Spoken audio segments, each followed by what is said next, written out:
Chapter 39. Jiang Ziya freezes Mount Qi. Jingjia slashed at Wang Mo's neck, severing head from body. Bai Jian, the god of pure happiness, collected Wang Mo's soul with his 100-soul pennant into the terrace of creation. The heavenly master of outstanding culture put away the stake and bowed towards Mount Kunlun. "Excuse your disciple for violating the commandment on killing," he prayed. He then told Jingjia to carry Jiang Ziya up the mountain, and he poured a solution of elixir into his mouth. Jiang Ziya soon revived, and seeing Heavenly Master, asked, "Brother, is it that I meet you here?" The Heavenly Master just smiled. "It's the will of heaven and has not been for us to decide." He then ordered Jingjia, "Leave here with your uncle and help him in West Qi. I'll be there too before long." As Jingjia helped Jiang Ziya onto his nondescript and the two departed, Heavenly Master buried Wang Mo's corpse and returned to his own residence.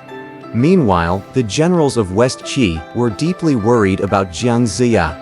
King Wu had gone to the Prime Minister's residence and sent patrols out to look for him. When Jiang Ziya finally returned with Jingjia, he was heartily welcomed by King Wu and all the generals. "Where did you go? I've been terribly worried about you," King Wu asked anxiously. "If it had not been for Jingjia and his master, I wouldn't have returned alive," Jiang Ziya told him. He introduced Jingjia to King Wu and Nejia, and then returned to his own mansion. In the Shang camp, Yang Sen had seen Wang Mo defeat and chase Jiang Ziya, but was puzzled that he still had not returned by dusk. He made a divination on his fingers inside his sleeves and let out a cry of horror. Gao Youqian and Li Xingba immediately asked him what had happened. What a pity it is. His 1,000 years of cultivation has all gone to waste. Brother Wang died on Five Dragon Mountain. The three holy men could not sleep that night. Early the next morning, they mounted their beasts and rode to the city demanding that Jiang Ziya come out and meet them.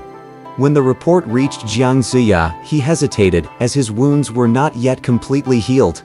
"Uncle, go out and meet them. With us by your side, we're sure to win," Nejia urged him on. Encouraged, Jiang Ziya mounted and rode out with Jingjia and Nejia. "Damn you, Jiangsheng! How can we allow you to live now that you've put our brother to death?" The three holy men urged their beasts forward to attack Jiang Ziya. But Jingjia and Nejia intercepted them. The five fought desperately. "I should use the staff for beating gods," Jiang Ziya thought as he watched the battle. He tossed the staff into the air. There was a flash of lightning and a roar of thunder, and the staff struck Gao Youqian on the head, knocking out his brains. He died at once, and his soul flew instantly to the terrace of creation. When he saw that Gao Youqian was dead, Yang Sen let out a cry of fury and charged at Jiang Ziya. But Nejia quickly hurled his universal ring at him. As Yang Sen tried to catch it, Jingjia cast up the invisible dragon stake, caught him with the gold rings, and then slashed him in two with his sword. His soul also entered the terrace of creation. Seeing that two were lost, Zhang Guifang, Feng Ling, and Li Xingba rushed out to join the combat. As they fought with Jingjia and Nejia, the roar of cannons was suddenly heard from the city, and a smart young general, still a child, galloped onto the battlefield. He wore a silver coronet and silver armor, rode on a white horse, and carried a long lance.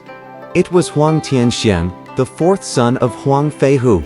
The young general galloped onto the battlefield and threw himself into the fray. His blows fell like rain, and before long he caught Feng Ling unawares and struck him a mortal blow, toppling him from his horse. Feng Ling's soul was also conducted to the terrace of creation. Zhang Guifang realized that he could not possibly win the day and withdrew to the Shang camp. Li Xingba told him, "4 of us came here to help you, but now 3 have died. You'd better write to Grand Tutor Wen, asking him for reinforcements. We'll get revenge for today's humiliation." Zhang Guifang did as he suggested and sent an urgent report to Zhao Ge. Jiang Ziya returned to the city in triumph and recorded the merits his generals had achieved. He was praising Huang Tianxiang for felling Feng Ling when Jingjia cut in.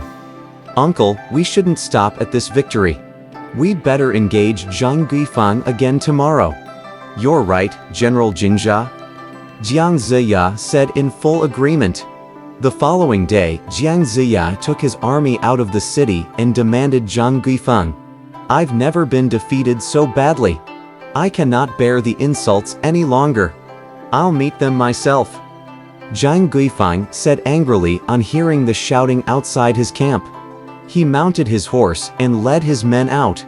"You rogue! How dare you insult a commander appointed by His Majesty?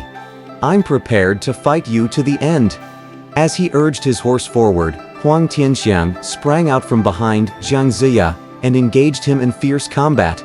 After 30 rounds, neither side had gained an advantage.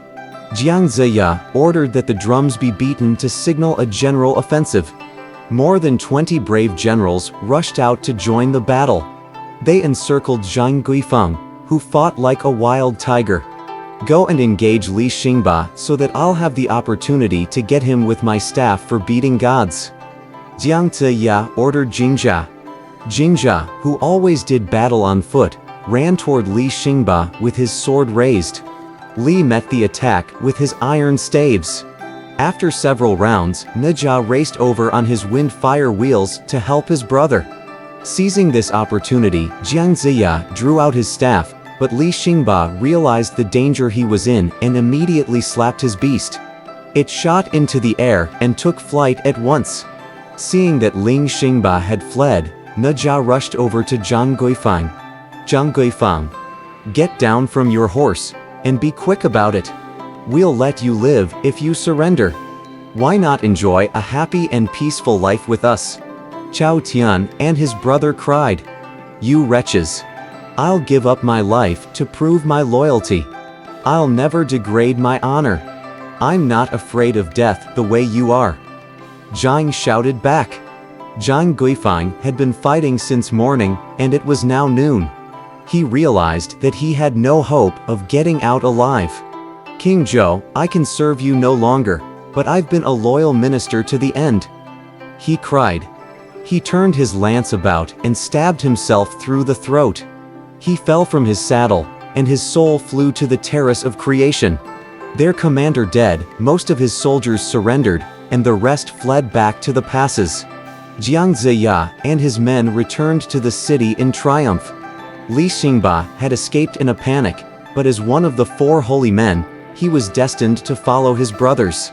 His beast landed on a mountain, and he dismounted and sat on the ground, leaning on a pine tree. "I didn't expect such a terrible defeat. I'm too ashamed to return to the island and meet my companions. I must go to Jiaoge and see Brother Wen to discuss how to avenge this humiliation," he decided. He was about to get up when he heard someone singing. He looked round and found a young Taoist coming toward him. The young Taoist bowed and greeted him. "How do you do, brother?" When Li Xingba returned the salutation, he asked further, "Where do you live, venerable brother?" "I'm Li Xingba, a holy man from Nine Dragon Island. I assisted Zhang Guifang against West Qi, but was defeated. I'm just taking a rest here. Where do you come from?" The Taoist was delighted. "I could have worn out iron shoes in my search for you. What luck to meet you here. I'm none other than Mujia, disciple of the Sage of Universal Virtue on Nine Palace Mountain. On my master's orders, I'm going to West Qi to help Uncle Jiang Ziya. Before I left, my master told me, if you come across Li Xingba on the way, capture him and take him to Jiang Ziya as a present to mark your first meeting." Li Xingba burst into laughter. "Accursed beast! How dare you insult me like this?" He struck at Mujia with his staves, but Mujia blocked and returned the blow with his sword. They fought back and forth across the mountainside. Mujia carried a pair of magic swords on his back named the Hooks of Wu. One male and the other female. Mujia shook his left shoulder gently.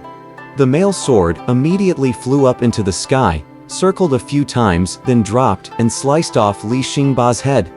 Mujia buried the corpse and rode on a dust cloud to West Qi. When he was admitted to the prime minister's mansion, he bowed and greeted Jiang Ziya. "Where do you come from, young fellow?" Jinjia, who was standing to one side, answered for him, "He's my brother Mujia, uncle. He's a disciple of immortal universal virtue. What a wonder it is to have all three brothers in the same court.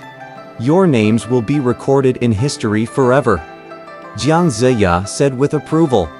During this whole time, Grand Tutor Wen had remained in Zhaoge, keeping state affairs in good order. One day, a report arrived from Han Rong of Sishui Pass. As he read, he pounded his desk in anger. "Oh, my dear brothers!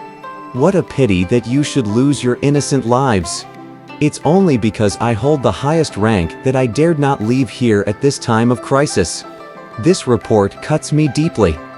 He ordered that the drums be beaten, and soon all the generals arrived. Several days ago, L asked 4 of my friends from the Nine Dragon Island to help Zhang Guifeng. He began. "Unfortunately, 3 of them have lost their lives, and General Feng Lin has also been killed. I would like to have your opinion as to who should go and reinforce Zhang Guifeng." He had barely finished speaking when Lu Xiang came forward and volunteered. "I would like to go, Grand Tutor." As General Lu was a white-haired old man, Grand Tutor Wen said, "You're of venerable years, General. It may be difficult for you to achieve success." Grand Tutor, though Zhang Guifeng's young, he acknowledges only his own talent. Feng Lin was vulgar, and the loss of his life was therefore unavoidable.